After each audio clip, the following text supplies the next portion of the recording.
Purihin ang Diyos ng langit, sambahin at awitan. Puso'y buksan at ihain, purihin Diyos, purihin.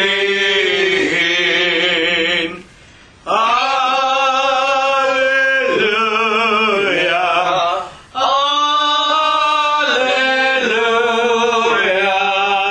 lapit sa halin natin. Purihin luwat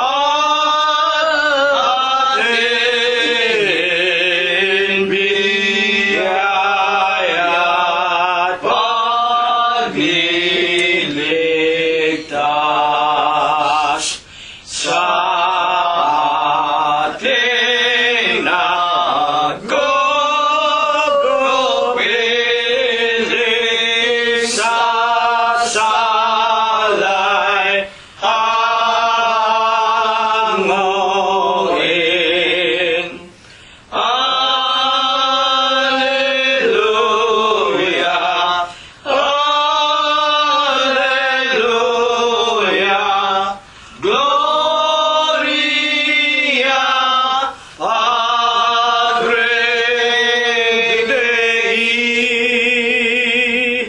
Ang Diyos ay naging siya ay nauuhaw. Dulugin, dulugin natin, sambahin, dumalangin. Alleluia,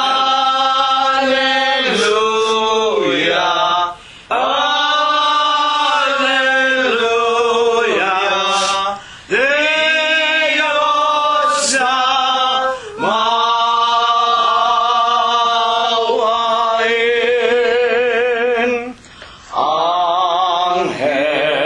Angeles sakay daasan ng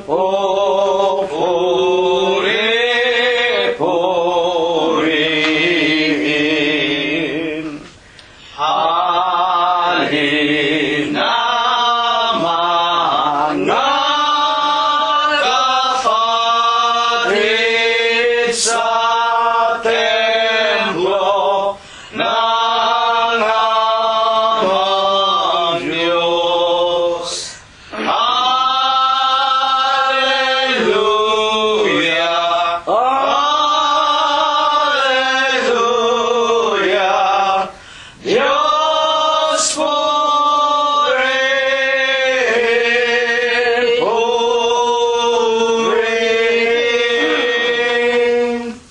Amen.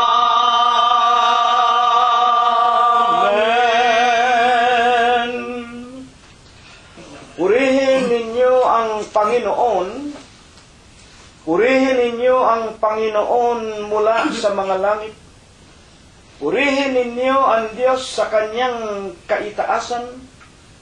Purihin ninyo siya, ninyong lahat niyang mga anghel. Purihin ninyo siya, buo niyang mga hukbo. Mga hari sa lupa at lahat ng mga bayan, mga pangulo at lahat ng mga hukom sa lupa, mga binata at gayon din ng mga dalaga, mga matatanda, lahat ng mga bata. Purihin nila ang pangalan ng Panginoon sapagkat ang kanyang pangalang mag-isa ay nabunyi. Ang kanyang kaluwalhatian ay nasa itaas ng lupa at ng mga langit. Purihin natin ang pangalan ng Panginoon. Magsiawi tayo sa loob ng Iglesia ng Diyos kay Kristo Jesus ng mga awit ng pagpupuri sa Panginoon, sapagkat ang Diyos ay nalulugod sa kanyang bayan. Kanyang pagagandahin ang kaligtasan ng mga maaamo. Purihin natin ang pangalan ng Panginoon. Purihin natin ang Diyos sa kanyang sanktuaryo. Purihin natin ang Diyos sa langit ng kanyang kapangyarihan. Purihin natin ang Diyos dahil sa kanyang mga makapangyarihang gawa. Purihin natin ang Panginoon ayon sa kanyang marilag na mga kadakilaan, at purihin ng lahat ng mga bagay na may hininga. Purihin nila ang pangalan ng Panginoon.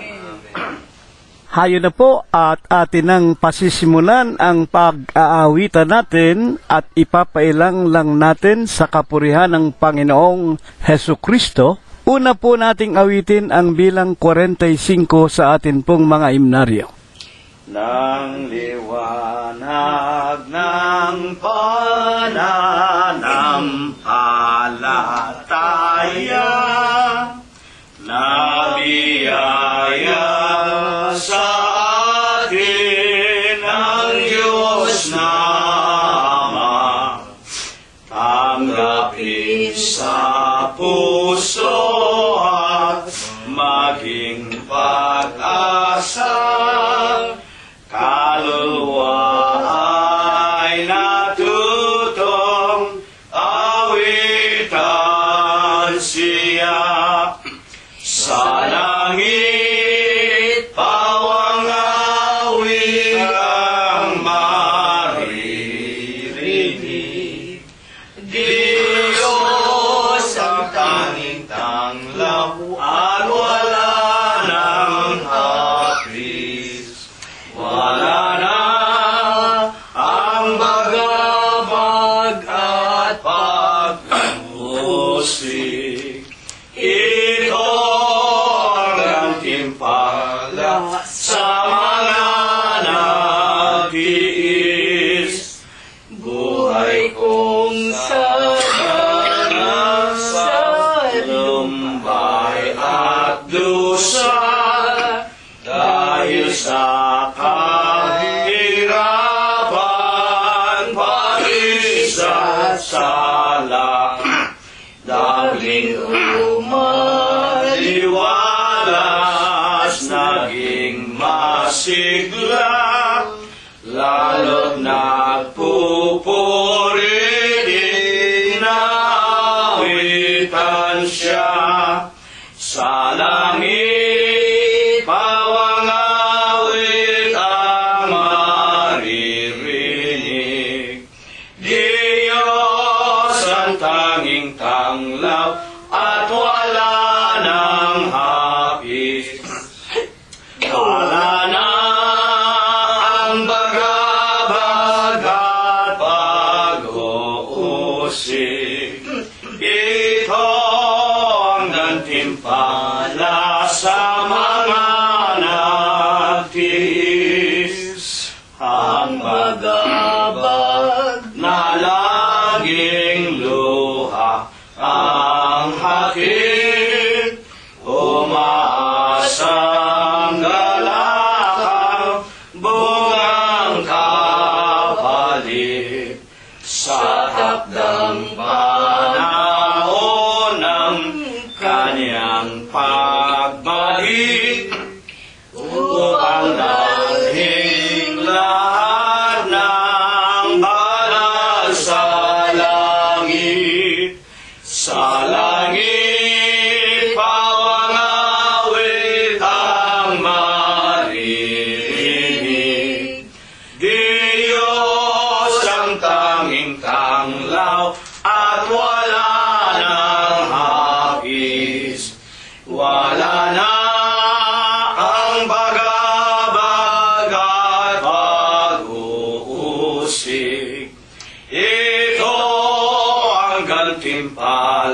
sa mga nagtiis.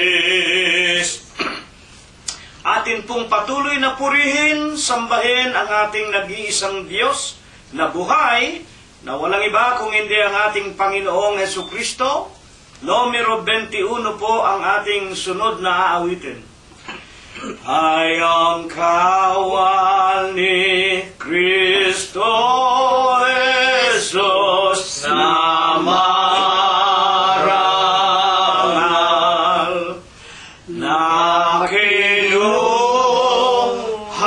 sa sanglibutan, ang banal na gawain nating tinapasan, yakapin ang buong tibay. Si Jesus, siyang papatnubay sa lahat nating dadaanan. Pawi sa puso ang ating alinlangan. Siya ang ating gabay sa ating mga pakikibakay, tumawag kay Jesus nang tayo'y maligtas, sapagkat ang ating kaway nasa taas. Kawal ni Kristo ang hanap. Si Jesus, siyang mapatnubay sa lahat nating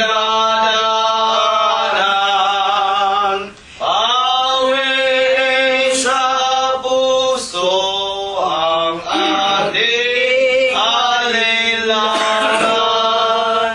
Siya ang ating kakbay, sapagkat itong mundo ay wawakasan na, at hahatulan ng Diyos Ama. Kung ang puso natin ay nalugmok sa dusa, pagsisihan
dinaranan,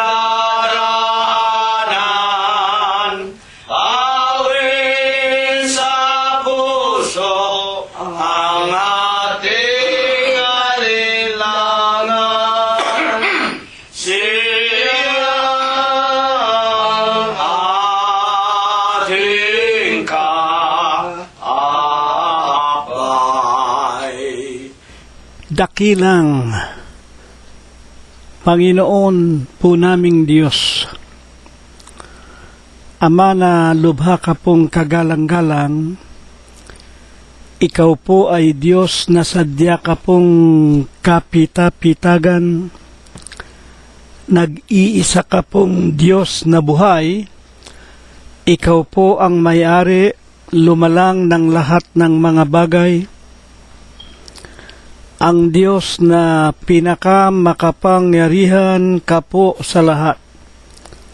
Ama na sakbibi ka sa iyong pag-ibig, sagana ka po sa kagandahan ng iyong mga kalooban, napakadakila mo po sa iyong mga pagbibiyaya, datapwat ikaw po ay Diyos, na napakabanayad mo po sa iyong mga kagalitan.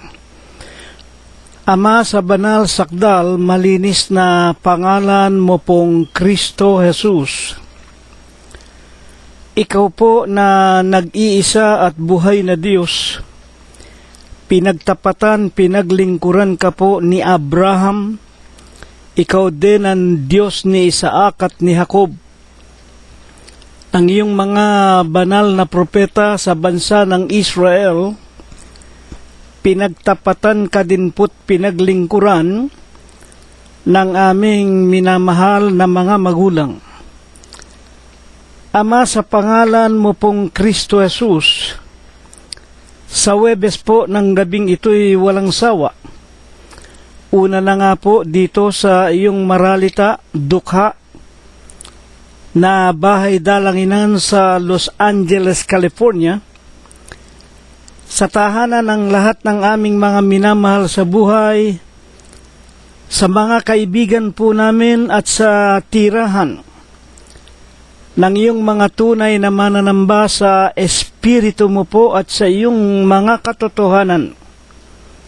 Ikaw lamang, Panginoon, ang nakakakilala sa kanilang lahat. Itinitiklo po namin ang aming mga tuhod, nagpapakumbaba kami, nangangayupapa at nagkakaisa kami ng puso, isipan, ng aming buhay, sa banal na pangalan mo pong Kristo Jesus. Sa aming paninikluhod, Panginoon, ipinaiilang lang namin ang aming tao sa puso at walang katapusan, na amin pong mga pagpapasalamat sa lahat po ng ganda ng iyong mga kabanalan. Amang Banal, maraming salamat sa iyo. 7 mga araw ang matulin mo pong pinalipas sa buhay namin na mga mag-aanak, magkakapatid at mga magkakaibigan sa iyong banal na iglesia. Salamat, Panginoon. Wala ka pong binawian sa sino man sa amin ng aming mga hiram na buhay. Salamat po, patuloy mong pinagbubuksan kami ng magagandang pintuan ng mga kapalaran. Pinakakain mo po kami, dinaramtan, pinalakas, pinagaling ang aming pangangatawan. At sa Huwebes nga po ng gabing ito'y maraming salamat po na patuloy mong dinaragdagan ang aming mga pananampalataya na minsan po lamang ibinigay mo sa aming mga hiram na buhay. Panginoon po naming Jesus, sinasamba ka po namin, pinupuri ka po namin, niluluwalhati ang iyo pong banal, ang malinis mong pangalan sa Espiritu mo po at sa iyong kagilagilalas na katotohanan. Ama, salamat din po, patuloy mo ring binubuhay, iniingatan ang aming mga sariling mga kabyak ng puso, ang aming sariling mga anak, mga manugang, mga apo, kasangbahay at mga kamag-anakan sa laman. Kami po ay nananalig na minsan pa po'y dinirinig mo ang aming mga samo at ang aming mga panalangin. At kung kami po hanggang ngayon nagkukulang pa rin, nagkakasalat na nakakalimot pa rin sa mga banal na kadahilanan ng pagkalalang mo po sa amin, sa Huwebes po ng gabing ito'y huwag mong gawing dahilan ang aming mga kasalanan, upang hindi mo po kami pakainin at painumin ng iyong mga salitang lipos ng Espiritu at lipos ng buhay. Amang banal, patawarin mo po kami sa amin pong mga nagawang kasalanan. Aman Diyos, sa Huwebes ng gabing ito, minsan pa po sana, kasangkapanin mo ang iyong hamak na lingkod, banalin mo po ang kanyang puso, linisin mo po ang kanyang isipan at ang kanyang kalooban, bigyan mo rin sana ng katalinuhan, higit na nga po ng isang pusong may banal na pagkatakot sa iyo. At sana'y tulungan mong mailagay mo pong muli ang iyong mga aral sa kanyang bibig. At kung ito po ay mapakinggan ng mga kinauukulan, bigyan mo sana ng bisat kapangyarihan, tumubo sa aming lahat, maging pananggalang namin sa lahat po ng kadikuan, kadiliman at mga kasamaan. Maisakabuhayan po namin, sa ikalawang pagparito mo po'y maging karapat dapat kami. Doon po sa ipinangangako mo pong buhay na walang hanggan. Panginoong Hesus, lubos ang aming pag-asa, lubos ang aming pananalangin. Ang aming pakiusap na ito ay nakakarating sa iyong banal na kaitaasan sa langit. At ikaw rin po ang nangako, nagsabi sa amin, kung kami ay narito na sa iyong kaharian sa lupa, sa makatidbaga sa iyong banal na iglesia ng Diyos kay Kristo Jesus, ano man po ang aming kakailanganin, ano man ang aming hihilingin, sa pangalan mong Diyos Kristo Jesus, ito ang iyong diringgin sa langit, ito ang iyong gagawin, ito po ang iyong ibabasbas sa aming lahat, sa tanging pangalan mo pong Kristo Jesus magmula ngayon at magpakaikailanman. Amen. At ngayon po, atin na pong ihanda ang ating mga sariling mga kaluluwa. Husayin na po natin ang ating tahanan. Tawagin na po natin ang ating mga minamahal sa buhay. Charity must always begins at home. At kung mayroon na po tayong panauhin, kaibigan o mga kamag-anakan na uuwi na ng tahanan, ay atin po munang muling kuhanin ang kanilang mga pansin, ipag-anyaya po natin na sila man ay makinig sa banal na aralin na inihanda sa atin ng Panginoong Hesukristo, na ito po ang ating katampatang paglilingkod, pagsamba sa ating minamahal na Panginoong Hesukristo, na may-ari ng ating mga buhay at nang hahawakan ng ating mga kapalaran nating lahat ng mga tao. Huwag nating ikakahiya ang pangalang Kristo Jesus, lalo na nga po ang pangalang Iglesia ng Diyos kay Kristo Jesus.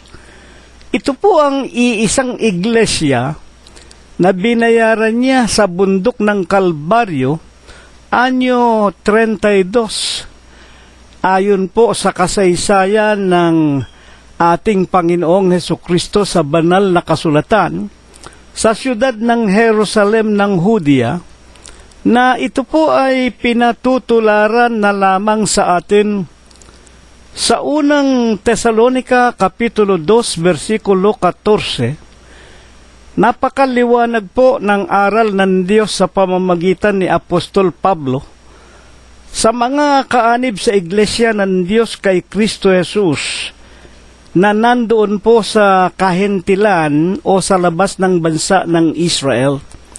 Sapagkat kayo mga kapatid ay nangagsisitulad sa mga iglesia ng Diyos na nasa Judea kay Kristo Jesus. Tutularan na lamang po natin. Hindi na po tayo pwedeng magtayo pa ng iglesia sapagkat meron na pong nakatayo. At yung itinayo na yon, iglesia po ng Diyos, hindi po iglesia ng tao. Kapag binabanggit yung salitang iglesia, galing po sa salitang Griego na ekklesia, sa Ingles, church, katawan ng Diyos, body of God, at lalong kilala po sa tawag na katawan ng Panginoong Hesukristo. Sapagkat si Kristo ang ulo ng katawan. At kung sino ang Panginoong Hesukristo, siya po yung Diyos na nagkatawang tao. Hindi na po tayo pwedeng maglagay pa ng iglesia. Sapagkat kung magtatayo pa tayo ng iba pang iglesia, hindi na po ito yung katawan ng Diyos. Katawan na po ito ng mga tao na nagsipagtayo nito. Kaya nga, sa Huwebes ng gabing ito sa Iglesia ng Diyos kay Kristo Jesus, ipag-anyaya natin, huwag nating ikakahiya ang pangalang Diyos at Kristo Jesus. Sapagkat sa ikalawang pagparito, kapag ikinahiya ninyo ang Kristo, hindi kayo makakaasa na makakapasok kayo sa langit. Ituloy po natin ang banal na pananambahan natin sa Huwebes po ng gabing ito.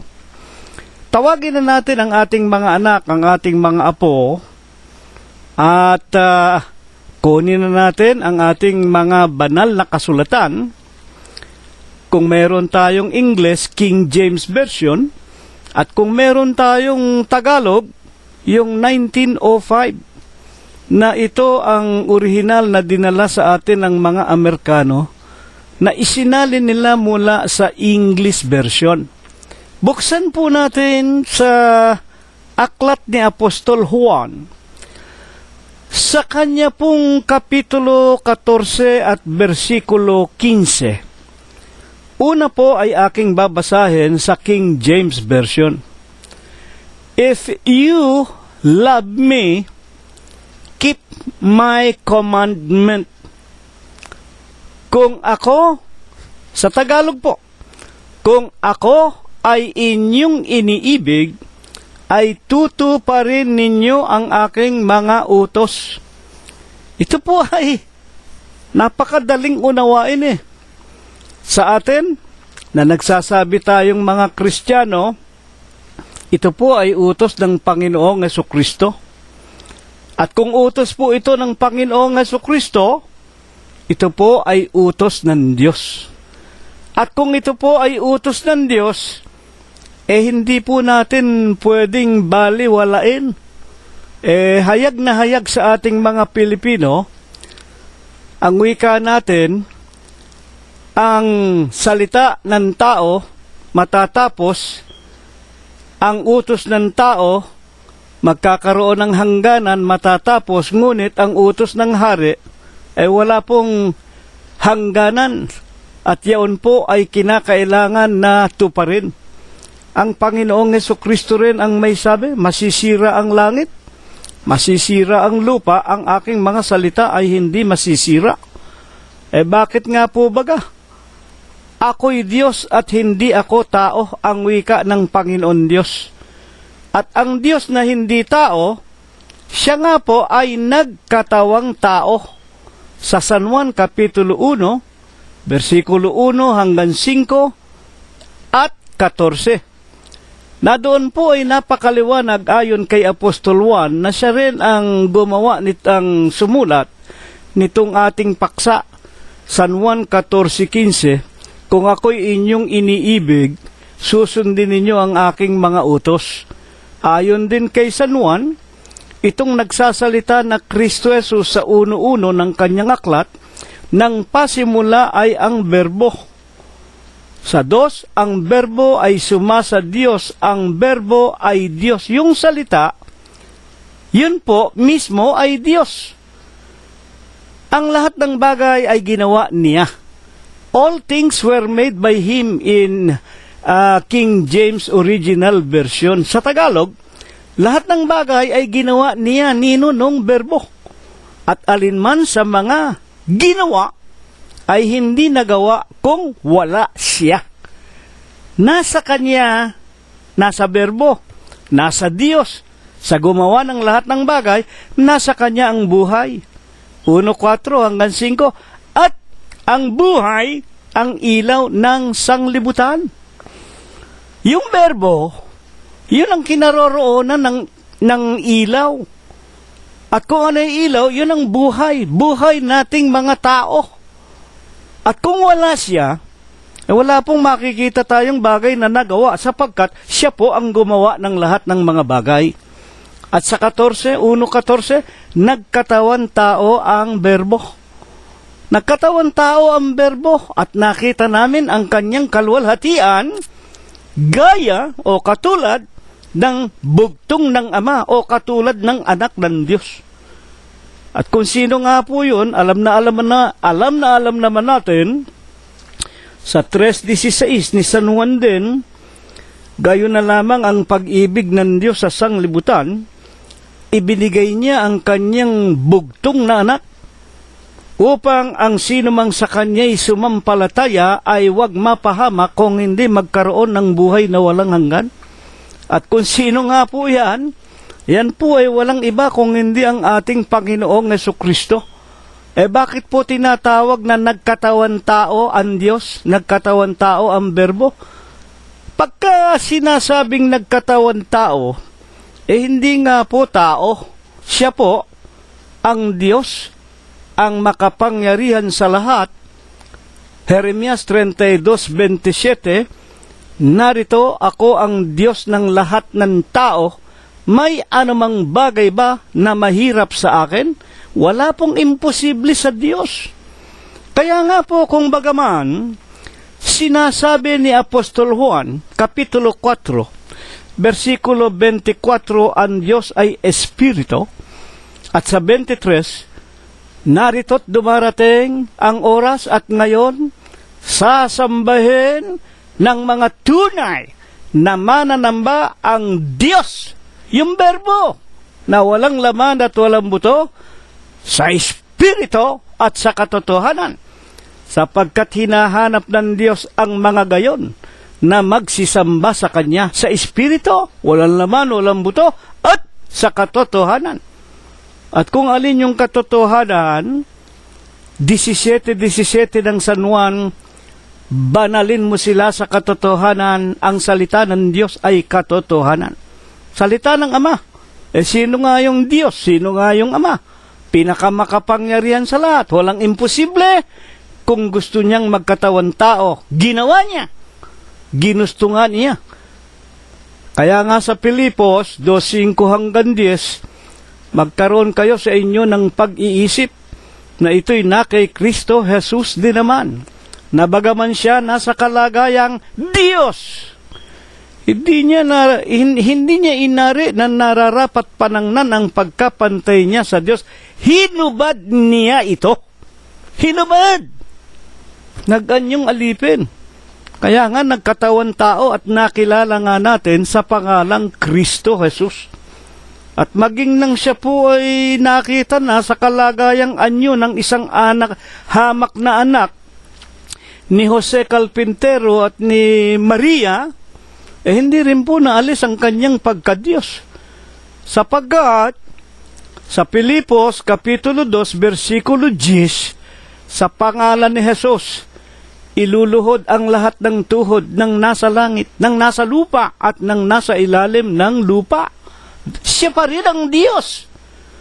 Makapangyarihan po sa lahat. Ngayon, sa ating paksa, nang ang ating Panginoong Hesukristo nga po ay nagkatawan tao na, at humigit kumulang ng ang talatang ito, Juan 14:15 ay napasulat, humigit kumulang anyo 30 hanggang 33.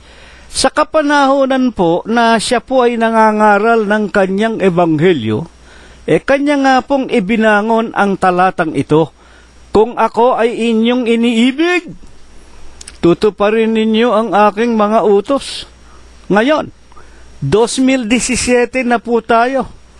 Mahigit na pong 2,000 taon ang nakakalipas. magmula nang ito'y isulat ni Apostol Juan. Bakit po baga ang talatang ito ibinangon ng ating Panginoong Hesukristo ngayong Huwebes ng gabing ito?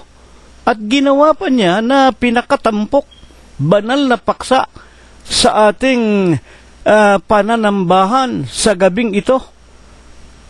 Buksan po natin ang mga banal na kasulatan. Pabayaan natin ang Panginoong Hesukristo ang magpaliwanag sa atin. Bakit ba ito? Sinasabi ng Panginoong Hesukristo nang ito'y salitain niya sa kanyang mga alagad ng kanyang kapanahunan, mahigit ng 2,000 taon. Bakit hanggang ngayon sinasabi pa ito ng Panginoon at itinuturo sa atin? Kung ako'y inyong iniibig, tutuparin ninyo ang aking mga utos. Buksan natin ang Mateo 7:21. Ito ang kasagutan ng Panginoon. Hindi ang bawat nagsasabi sa akin, Panginoon, Panginoon, papasok sa kaharian ng langit. Ito po. Ano ang dahilan? Ang tanong natin, bakit ibinangon ito ng Panginoong Hesukristo o ng Diyos na nagkatawan tao? Ang ibig bang sabihin ito hanggang ngayon wala pa ring umiibig sa Kanya? Kung ako'y inyong iniibig, itutuparin ninyo ang aking mga utos. Ang liwanag po Hindi ang bawat nagsasabi sa akin, Panginoon, Panginoon, ay papasok sa kaharian ng langit.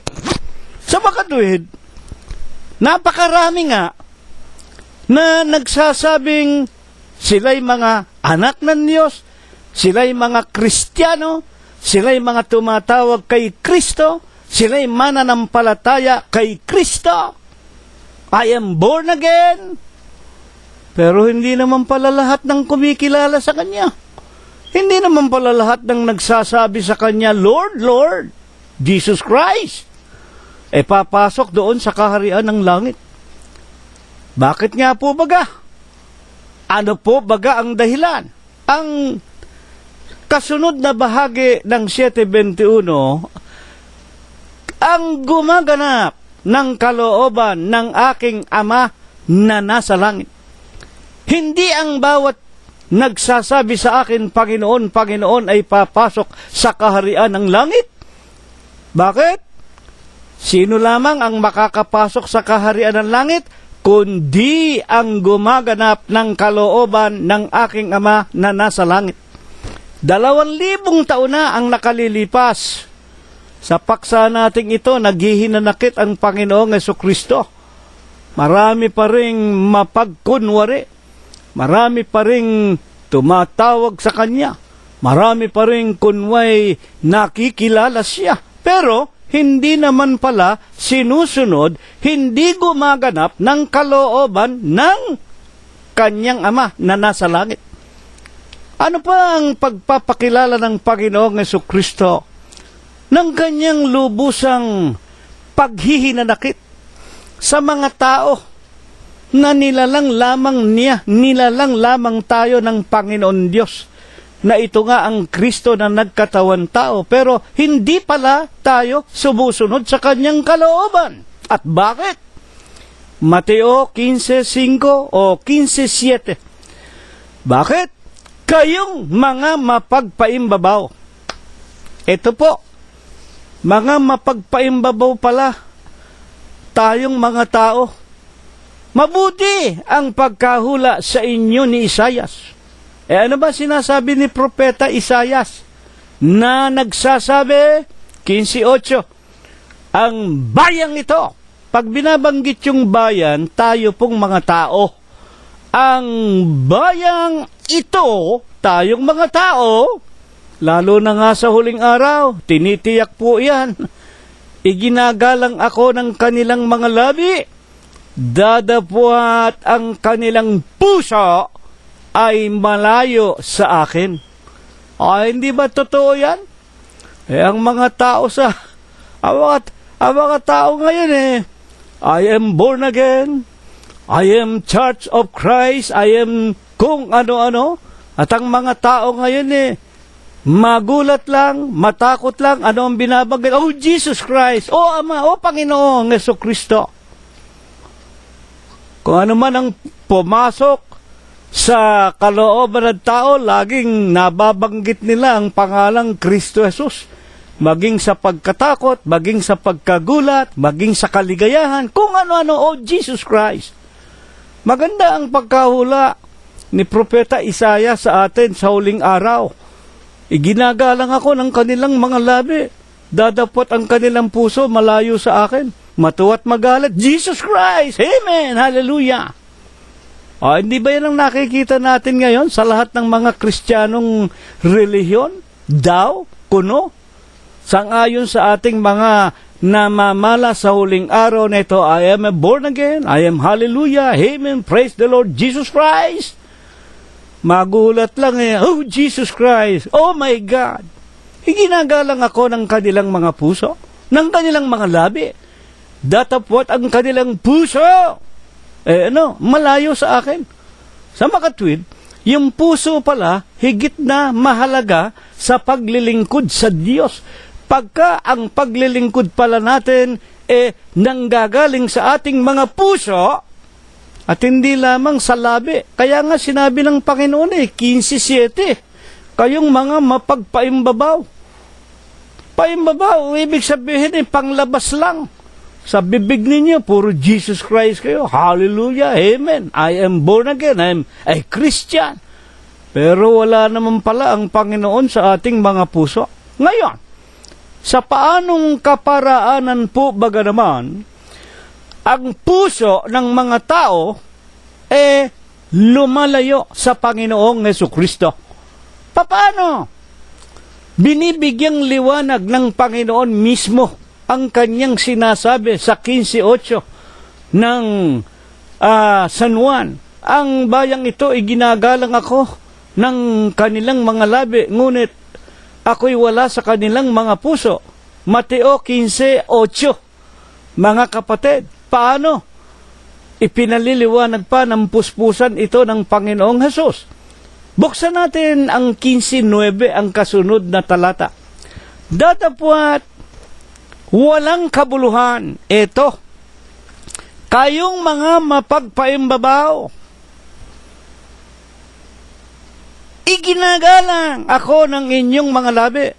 Pero mga puso pala naman ninyo wala. Malayo sa akin. Sa paanong paraan? Walang kabuluhan ang pagsamba nila sa akin. 15:9.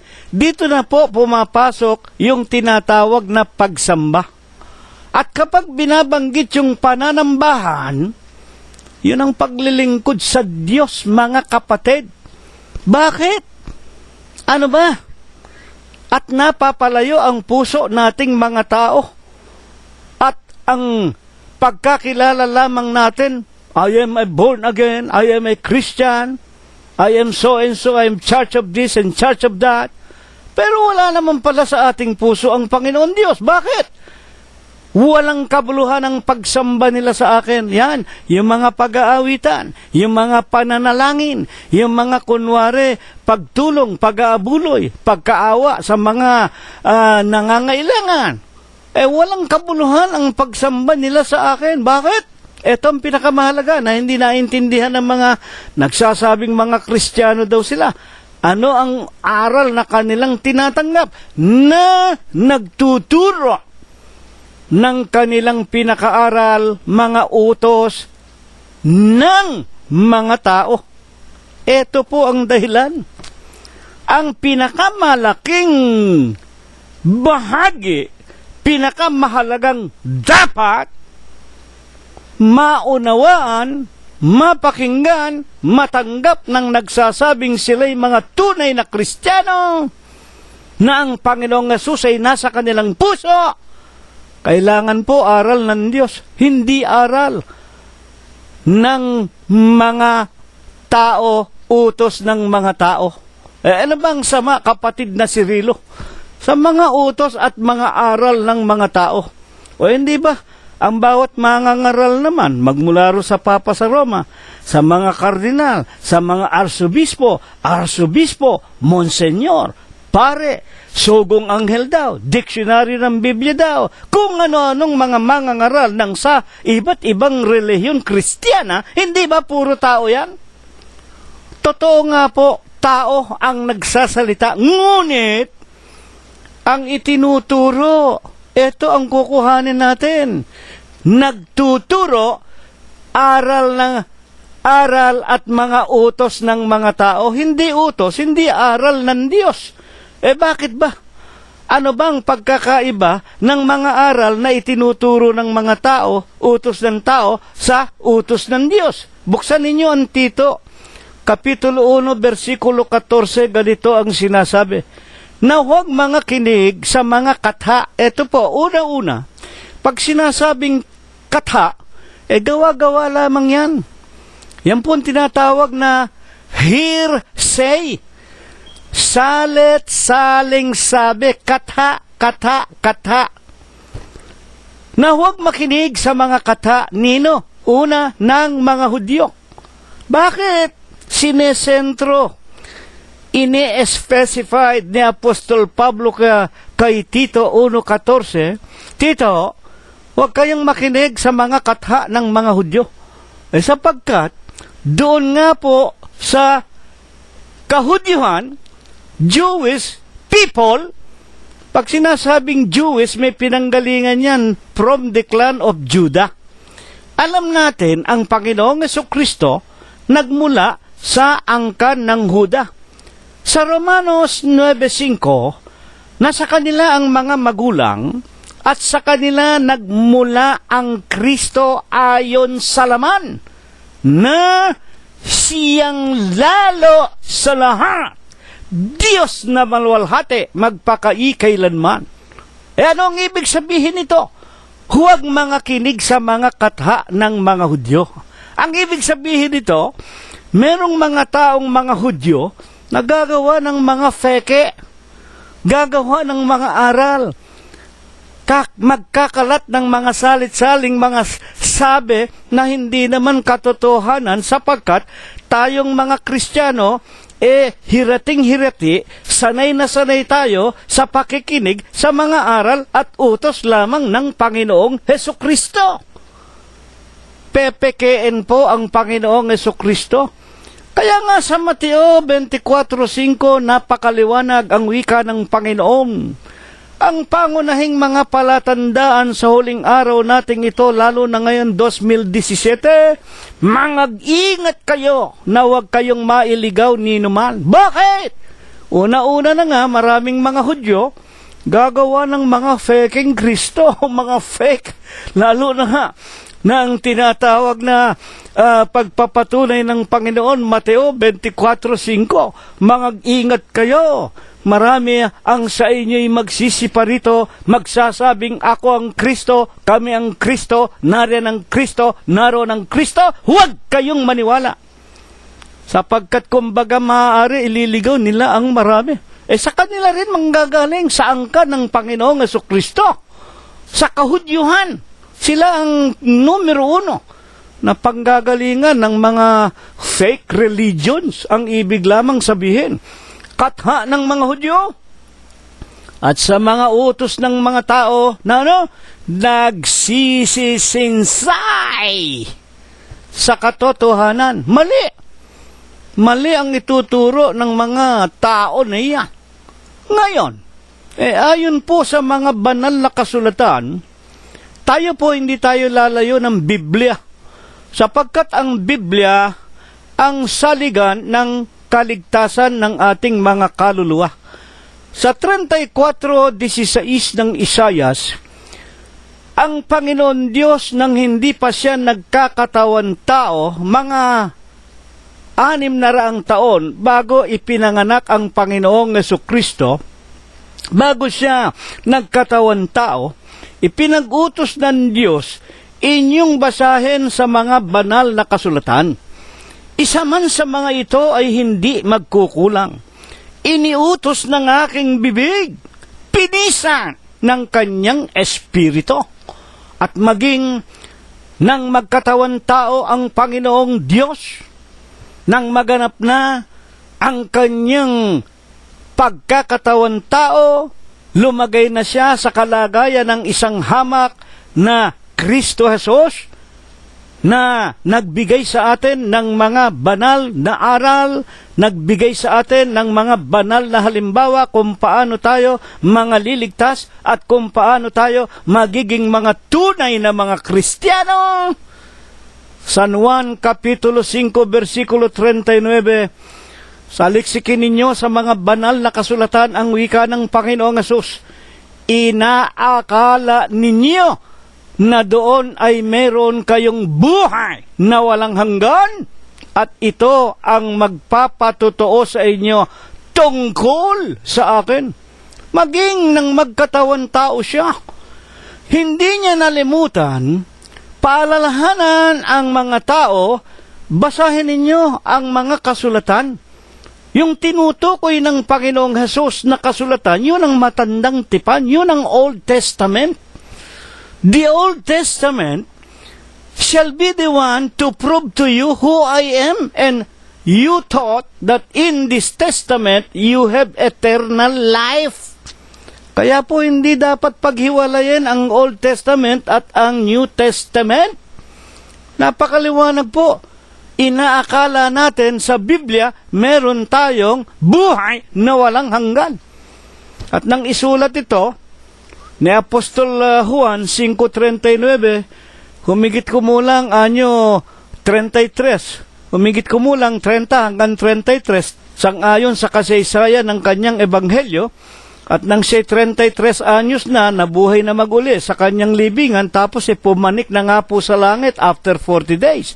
Ang tinutukoy niya, saliksikin ninyo ang matandang tipan, wala pa po ang bagong tipan nung anyo 30-33. Hindi pa po napapasulat ang New Testament. I want you to understand that. Kaya ang tinutukoy ng Panginoon, ang matandang tipan, napakahalaga po niyan. You cannot find out salvation without giving importance to the Old Testament. At sa kabuuan, ang mga banal na kasulatan, yung Old Testament, 39 books, at nang maisulat na nga po, ang New Testament, which is 27 books, all in all, nabuo po ang 66 books, the conglomerations of book, Biblia, Biblion, mga aklat na pinagsama-sama. At yan nga po ang tinatawag na ebanghelyo ng Panginoong Hesukristo. Kasama po yung matandang tipan. Bakit? Yun ang magpapatunay kung sino ang Kristo. Sino nga po baga ang Kristo? Deuteronomio 18, 15 at 18. Katotohanan ang sinabi ng Panginoon, ako'y magtatayo sa gitna ninyo. Sabihin mo, Moses, ako'y magtatayo sa gitna ninyo. Sa gitna ng aking bayan, ng isang propeta na katulad mo, Moses, at pagdating niya, sa kanya na sila, ang Israelita, makikinig pagdating ng propetang yaon. At mangyayari ng sinuman na hindi makinig sa kanya ay pupuksain o papatayin. Sino nga po baga? Yung hinulaan, halos 1,000 taon bago nagkatawan tao ang Kristo. Ayon sa bagong tipan. Ayon kay Apostol Pedro, aklat ng mga gawa, buksan po ninyo sa Kapitulo 3 at versikulo 22 at 20. Tunay! Nasa inyo'y sinalita ni Moses, ako'y magtatayo ng isang lalaki, isang propeta na katulad mo, Moses, at pagdating niya sa kanya na kayo makikinig, at mangyayari, sino mang hindi makinig sa kanya ay pupuksain. At sa 3:20, upang italaga sa inyo si Jesus, o ang Kristo, sa makatidbaga si Jesus, na ito nga ang hinulaan ng propetang si Moises. Napakaliwanag po ng ating pag-aaral. Kaya nga balikan po natin ang ating paksa ayon sa banal na kasulatan. Tunay po baga ang mga tao, higit na nga po ngayon, 2017, sa mga huling araw na ito, talagang mapapalayo ng husto ang kanilang mga puso, at bagaman binabanggit nila ang Kristo, wala naman pala sa kanila ang lantay na Wika nga, pagsunod sa mga utos at palatuntunan ng Diyos. Ang bayang ito ay ginagalang ako ng kanilang mga labi, pero ang kanilang puso ay malayo sa akin. Totoo ba yan? Lalo na nga sa huling araw na ito, na ang ibig lang sabihin, mas maraming mga tao sasama sa mga relihiyon, mga iglesia ng kasinungalingan. Ayon kay Apostol Pablo, isinulat niya kay Timoteo, unang aklat, Kapitulo 4, versikulo 1, ngunit hayag na sinasabi ng Espiritu, pag binabanggit yung Espiritu, Diyos, hayag na sinasabi ng Diyos, na sa mga huling panahon, huling araw na po natin, 2017, ito na nga po ang panahon, the years of full transparency. Hindi nyo nakikita? Hindi ba kayo nanggigilalas? Unahin mo na yung mga leader ng mga gobyerno. O gamitin na nating halimbawa, si Ginoong Duterte. Si Ginoong Duterte, pag gusto niya magmura, mumurahin kayo. O pati yung mga obispo ng kanilang iglesia. Si Ginoong Duterte, Katoliko, pero minumura niya yung kanyang mga yung mga pare niya, mga obispo nila.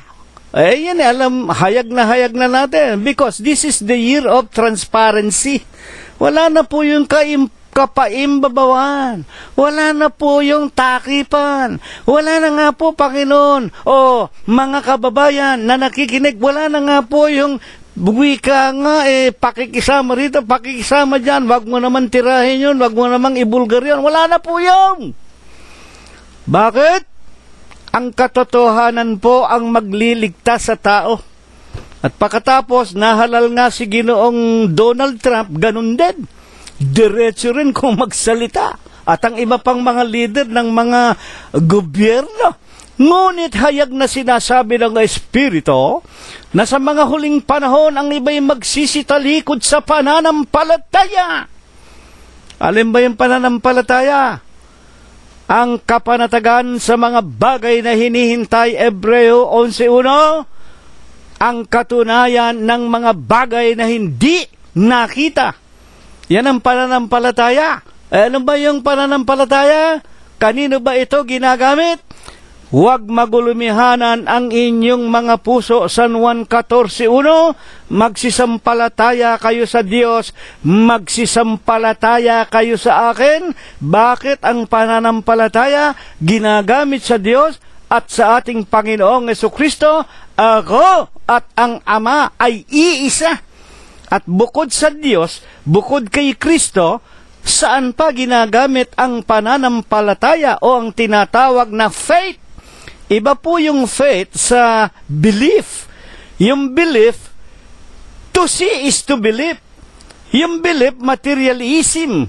Samantalang yung faith, mga kapatid, yaon ang pananampalataya, pananalig, pagkakilala sa mga bagay na hindi nakita ng mata, pero meron, may katotohanan.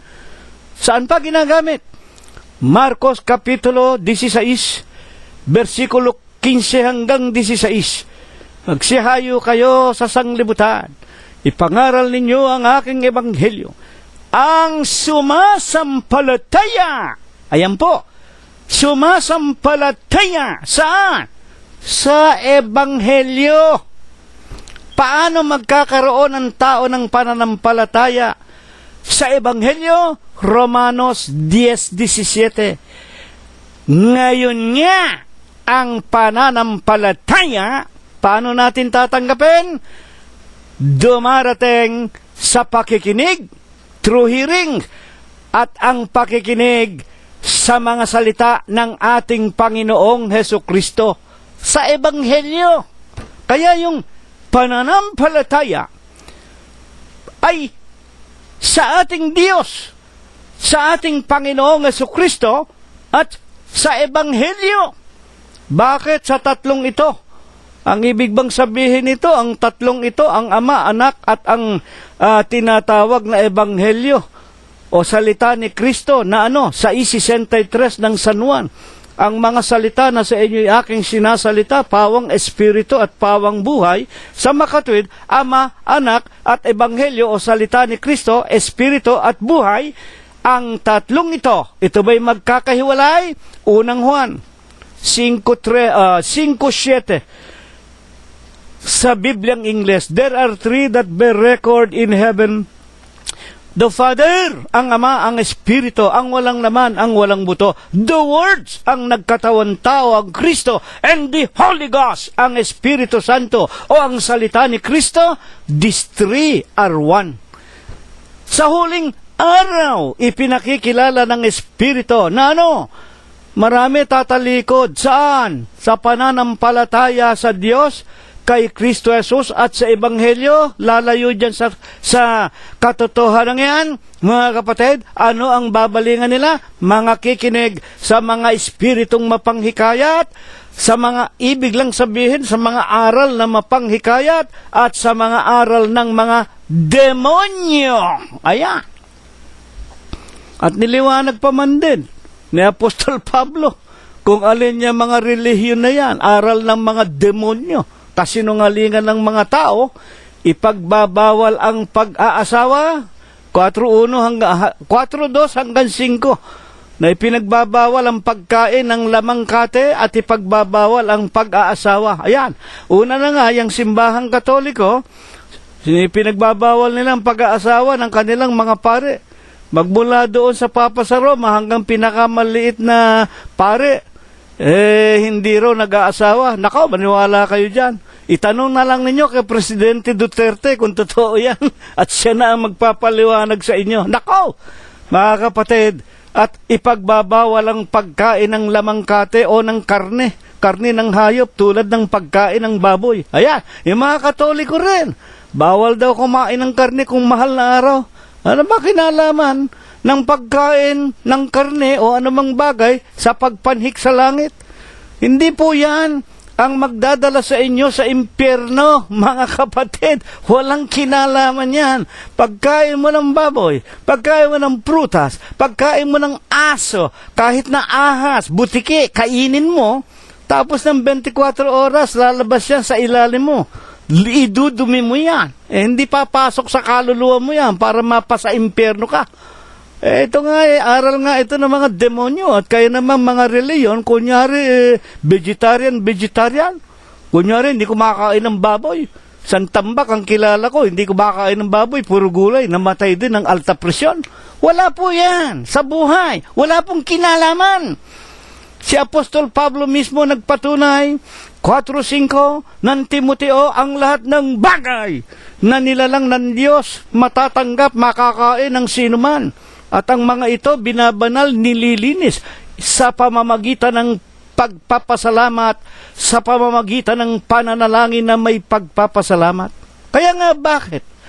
Bakit sa huling araw napakaraming mga tao nahirati sa mga aral ng mga demonyo, utos ng mga tao, kathanang mga Hudyo, sinsay sa katotohanan?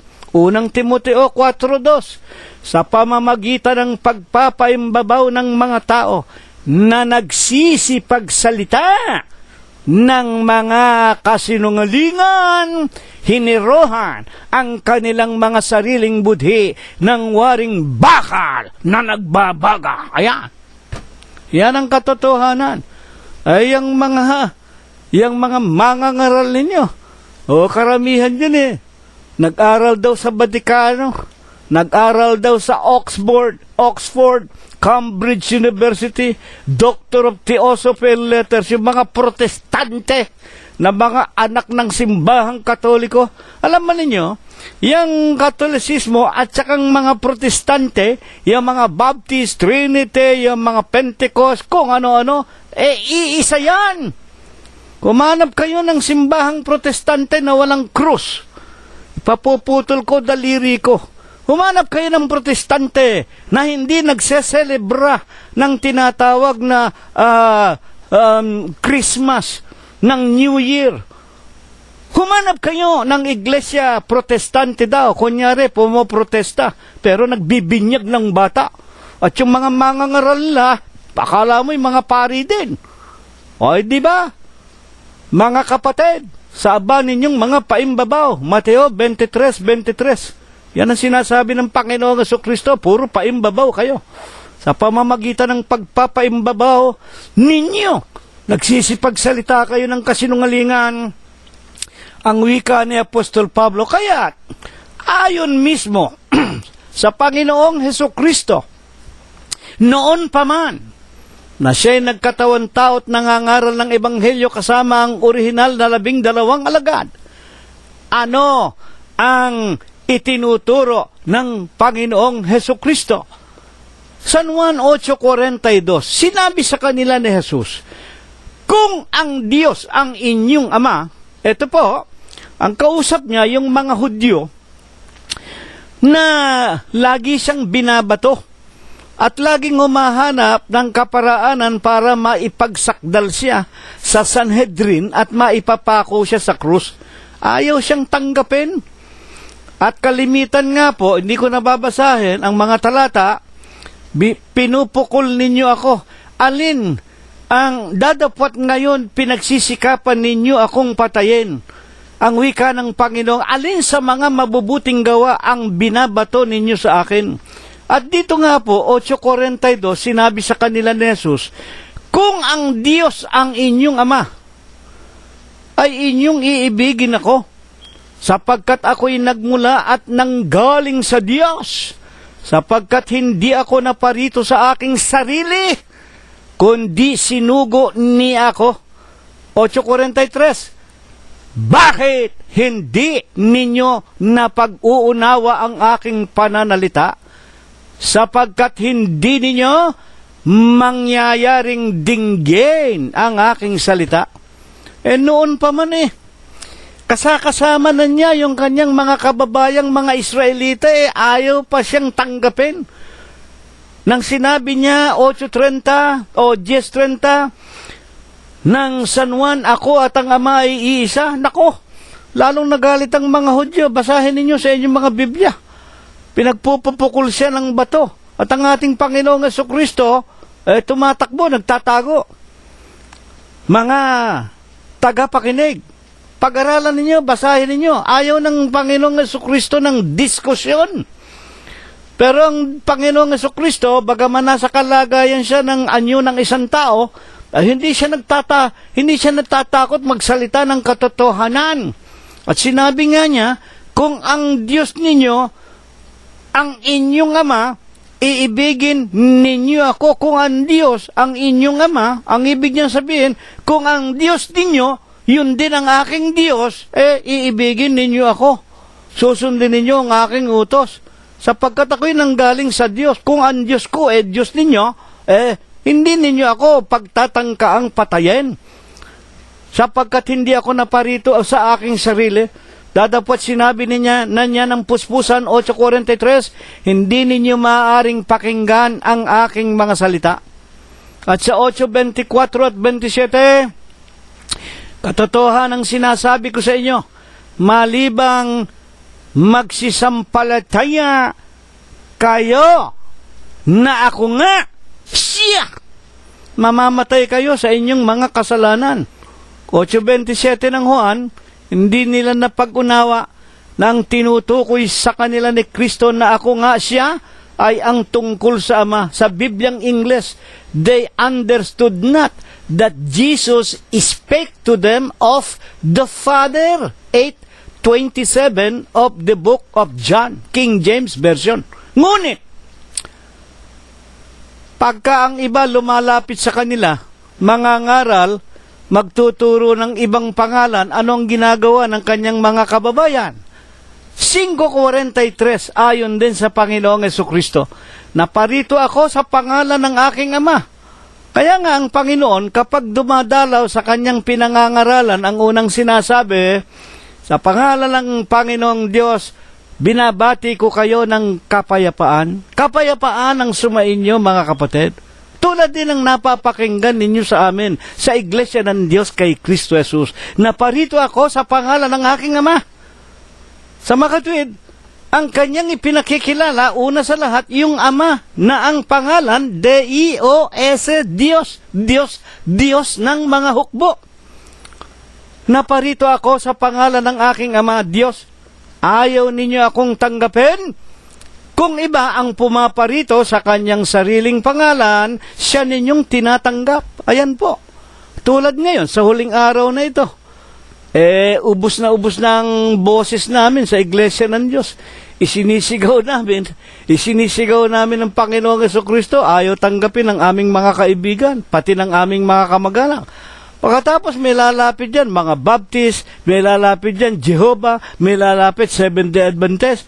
Walang ano-ano, makita mo, kasama na nila yung mga kaibigan namin, nagpabinyag na sa kanila, kasama na nila, mga iglesia ni Manalo, sa mga tinatawag na dictionary ng Biblia. Pag ako pumupunta sa inyo, pag ipinakikilala ko sa inyo ang pangalan ng aking Ama, ayaw ninyong tanggapin. Pero pag iba, pangalan ng kung anong taong nagtayo ng kanyang sariling iglesia, tinatanggap ninyo. Ngayon, sino po baga sa katotohanan ang Diyos na ipinakikilala at sinusunod nitong mga taong sinungaling na ito? 8:44 ng San Juan, kayo'y sa inyong amang dyablo, at ang mga nais ng inyong ama. Ang ibig ninyong gawin,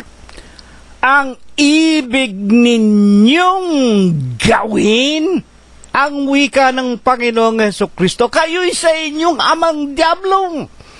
Ang ama ninyo, isang mamamatay tao, buhat pa ng una, hindi nananatili sa katotohanan, walang katotohanan sa kanya. Pag nagsasalita siya ng kasinungalingan, nagsasalita siya ng saganang kanya, sapagkat siya'y isang sinungaling at ama nito. 8:45, ngunit dahil sa sinasabi ko ang katotohanan, hindi ninyo ako sinasampalatayanan. Ayan, pagkatotohanan ang ipakikilala mo sa tao, hindi ka tatanggapin. Pero pagkasinungalingan, lalo na nga kung hihingan mo ng ikapo, gagatasan mo, kukwartahan mo, abuloy dito, abuloy dyan, piyesta dito, piyesta dyan, sasama kayo. Kayo ay sa inyong amang diablo. Sino ba yung tinutukoy na ama? O di yung father, you are of your father, the devil. Sino ba sa huling araw na ito, 2017, ang amang diablo? Di yung papa, father, papa. At hindi pa nagkasya sa papa, may kardinal pa, may arsobispo pa, may monsenyor pa, may pari pa, may kung ano-ano pa. May sugong anghel pa, may diksyonaryo pa ng Biblia. Kayo sa inyong amang diablo. Sinungaling, ang tatay ninyo, mamamatay tao, napakaraming kaluluwang pinatayan. Magmula ron sa papa sa Roma. Yan ang tinatawag ninyo. Huwag kayong magagalit. 8:44, pag-aralan ninyo. Ang nais ng tatay ninyo, ang inyong gustong gawin. Ano bang gusto ng tatay ninyo? Patayin ang kaluluwa ng bawat tao. Sa paanong paraan? Sa kasinungalingan, sa kapaimbabawan. Pagsamba sa larawan, pagsamba sa mga milagro, pagsamba sa salit-saling sabi, pagsamba sa mga superstisyon, pagsamba sa kung ano-anong ritual na wala naman sa banal na kasulatan. Ang huling tanong po natin ay ito. Ayon na rin po sa ating banal na paksa. Sa San Juan, kung ako'y inyong iniibig, ay tutuparin ninyo ang aking mga utos. 14:15, mga kapatid ng San Juan, bilang huling katanungan natin, ano ba ang talagang nais ng Diyos at ibinangon itong paksang ito? Mateo 11:28 ng ating Panginoong Jesucristo, magsiparito sa akin kayong lahat na nangapapagal at nangabibigatang lubha, at kayo'y aking papagpapahingahin. Ito po, kayong mga Pilipino sa Pilipinas, hindi pa kayo nagtataka? Katakot-takot ang patayan yan. Araw-araw, papuputol ko ang 10 daliri ko kapag wala kayong wika nga kapighatian na sinapit dyan. Nariyan ang patayan sa Mindanao. Ngayon, NPA at ang gobyerno, digmaan dito, digmaan yan. Nariyan ang sunog araw-araw, daan-daang mga bahay. Nariyan ang patayan dito, patayan diyan.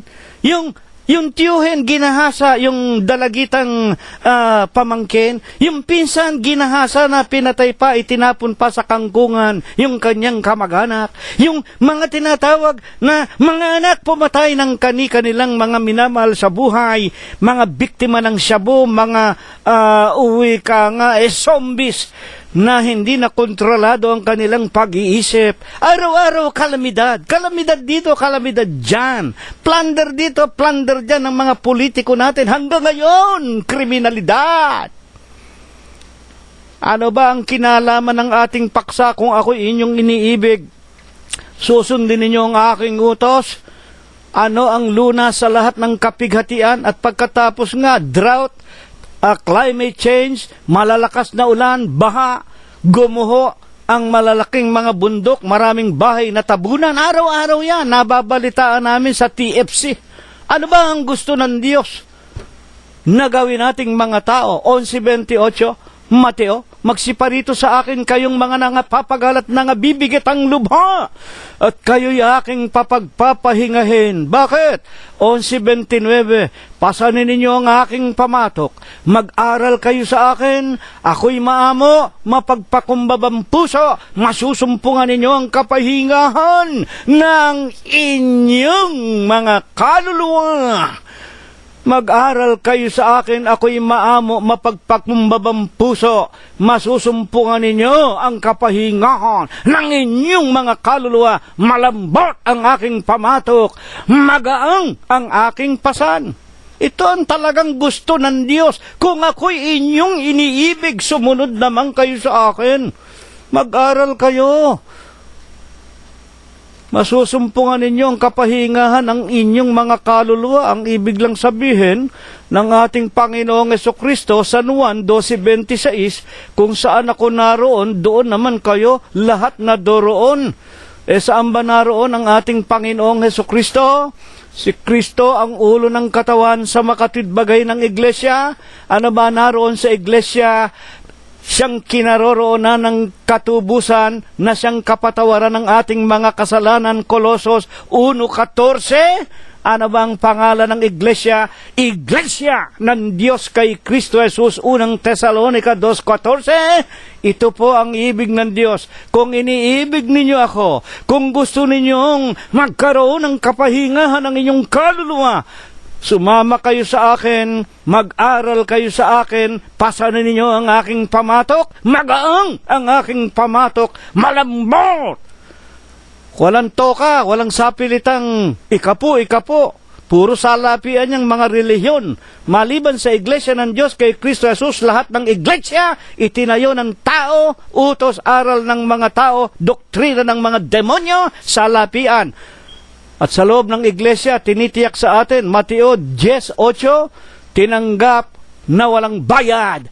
Ibinibigay namin sa inyo ng walang bayad. Ito po ang napakagandang aralin. Tanggapin ninyo sa hindi ninyo tanggapin. Bahala kayo, kaluluwa ninyo yan. Ginaganap namin ang aming katungkulan. Ito ang kaparaanan upang kami maging kalugod-lugod sa Diyos. Mga kapatid, ang pakainin namin ang mga tupa ng Diyos. At kung hindi ninyo tatanggapin ang libre na iniaabot namin sa inyo upang tayo magkasama-sama sa katotohanan, ang Diyos po ang huhukom sa ating lahat. Ito nawa ang ipagpala, ito nawa ang ibasbas sa ating lahat ng Diyos. Nawa, buksan ang mata ng inyong mga puso, magsilapit kayo, magpabautismo sa Ama, Diyos, Anak, Kristo Jesus at sa Espiritu Santo sa Iglesia ng Diyos kay Kristo Jesus. Ito nawa ang ibendisyon magmula ngayon magpakaikailanman. Amen. Tanggapin po natin ang walang hanggang pag-ibig, walang hanggang pagbibiyaya. Ang pakikipisan, kaaliwan, pamamatnubay at ang kagalingan. Ang hindi maulatang banal na biyaya, basbas at bendisyon, pagliligtas at pagpapagaling ng kanyang banal na Espiritu, ito nawa ang kanyang ipagkaloob sa ating lahat, magmula ngayon, magpakaikailanman. Amen!